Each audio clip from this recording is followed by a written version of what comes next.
Ngizonitshela lento ingane zakwethu ngoba ngiyanithanda, zingane zakwethu ngiyanithanda ngothando laka love.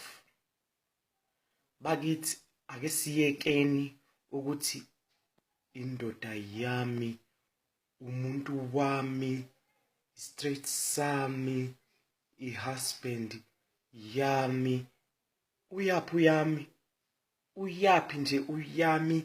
Munendoda ngane yakwethu, ithi unendoda nje ushiye kanjalo kulenga, ungawufaki indoda yami ngoba usuyasidida manje.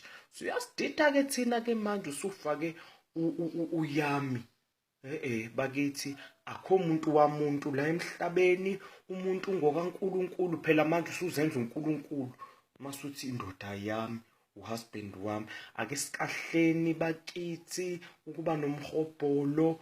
Asiyekeni nje umona, indoda nje uyabolekisa nje ngendoda, omunye athathe indoda yakhe ahambe nayo iphinde ibuye. Pho kunani yini into ebangwayo? Ngoba phela umuntu kaNkulunkulu, wena awuzange umdala umuntu.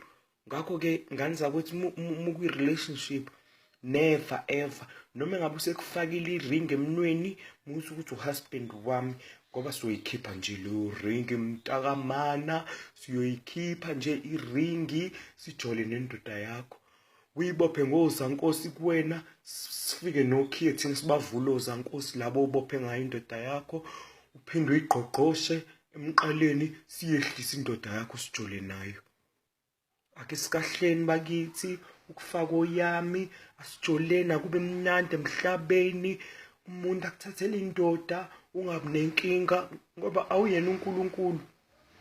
Abantu abankulunkulu, awuyena nje uNkulunkulu. Vumela isimo nje, dedela ublood. Sengishilo.